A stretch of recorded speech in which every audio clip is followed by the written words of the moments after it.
రాజమౌళి శెట్టి ఇవన్నీ ఉండి పిచ్చి సెంటిమెంట్లు అమ్మ. సినిమా దాని కంటెంట్ బట్టి హిట్ అవుద్దు, సక్సెస్ అవుద్దు, కానీ ఇవన్నీ పిచ్చి సెంటిమెంట్లు. ఫిబ్రవరి 2వ తారీఖు రిలీజ్ అయితే సూపర్ హిట్ అవుద్ది. ఎందుకంటే ఫిబ్రవరి 2వ తారీఖు శంకరాభరణం రిలీజ్ అయింది కనుక ఎన్ని రిలీజ్ అయినాయి, ఎన్ని హిట్ అయినాయి, ఇవన్నీ ఒకటే. అది అప్పటికప్పుడు ఏదో ఒక పిచ్చి మూఢత్వంలో మాట్లాడటం తప్పితే ఆ సినిమా కంటెంట్ బట్టి హిట్ అవుద్ది. కంటెంట్ బ్రహ్మాండంగా ఉంది. ఈ కష్టపడి చేసిన సినిమా, ఇద్దరు ఛాలెంజింగ్గా చేసుకున్నారు. ఇద్దరు సింహాల్లాగా ఆ సినిమాలో గర్జిస్తారు. ఒక సింహ గర్జనే మనం ఒక సింహగర్జనే మనం చూడలేము. ఇది 2 సింహగర్జాలు, 2 కలిపి సింహం కళ్ళు బయలు గమ్మేలాగా ఉంటుంది సినిమా. 2 సింహాలే. సింహంలాగా నా మీద 100 కోట్ల మంది 100 కోట్లు డబ్బులు పెడుతున్నారు. ఎవరెవరు ఎక్కడో కర్ణాటక వాళ్ళు, కేరళ వాళ్ళు, విదేశీ వాళ్ళు నా మీద పెట్టుబడి పెట్టి చేస్తారు. వాళ్ళందరినీ కాపాడుకోవాలి, వాళ్ళందరినీ నా మీద బాధ్యత ఉంది, గురుతరమైన బాధ్యత ఉందని శ్రమటోడ్చి పనిచేశాడు జూనియర్ ఎన్టీఆర్. అలాగే తన 5 సూపర్ హిట్లు కొట్టి ఒక్క సినిమా అవగానే నన్ను మోసారు, నేను దెబ్బ కొట్టి చూపించాలి నాట అని చెప్పి కసి మీద ఉన్నాడు.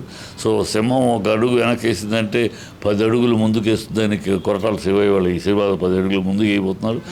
ఈవెంట్ చూసుకుంటే కావాలనే సానుభూతి కోసం వాళ్ళే ఆపుకున్న ప్రిలీజ్ ఎయ్యి వాగుతారమ్మా. ఈ చిల్లర వాగుడు కాదు. వాళ్ళకి ఏ పని పాట ఉండదు, కూతురు ఏదో వాగుతూ ఉంటారు. పెట్టుకుని అంత క్యాన్సిల్ చేసి ఎవడో బుద్ధి ఉన్నాడు, ఎవడో చేసుకుంటాడా. అక్కడ జరిగిన సంఘటన కళ్ళకు కట్టబడి కనబడుతుంది. జనాలు ఇన్విటేషన్లు పాసులు ఉన్నవాళ్ళు కాకుండా లేని వాళ్ళు కూడా వచ్చేసారు. వాళ్ళని ఎవరు ఆపుతారు? ఫ్యాన్స్ని ఎవరు ఆపగలరు? లక్షల మంది వస్తే 1000 మంది పోలీసులు ఏం చేయగలరు? వచ్చేసారు. వాళ్ళు 3 ఏళ్ళు అయింది సినిమా చూసి, వాళ్ళ దేవుడిని చూసుకోవాలని వచ్చారు. దానికి పాసులు లేవు, అంత చోటు లేదు అక్కడ. ఏం చేస్తారు? పోలీసులు చేతులు ఎత్తేసారు. మా వల్ల కాదండి. ప్లస్ ఇక్కడ అలర్ట్ చేయడానికి కూడా కొంతమంది వచ్చారు. కేవలం ఫ్యాన్స్ రూపంలో కొంత మిస్క్రియేట్స్ కూడా వచ్చారు. కనుక మాకు రిపోర్ట్స్ ఉన్నాయి కనుక మేమేమి జరిగితే మాది బాధ్యత కాదు, మీరు క్యాన్సిల్ చేసుకుంటే మంచిదని చెప్పారు. ఈ పోలీసులు చేతులు ఎత్తేసినాక ఏం చేస్తారు? ఎవరైనా క్యాన్సిల్ చేసుకుంటారు. దీనికి పిచ్చి మాటలు కావాల్సిన, దీనికి సింపతి ఎందుకు వస్తుంది? ఇంకా కొంతమంది ఫ్యాన్స్ అన్రెస్ట్ వస్తుంది, కోపం వస్తుంది.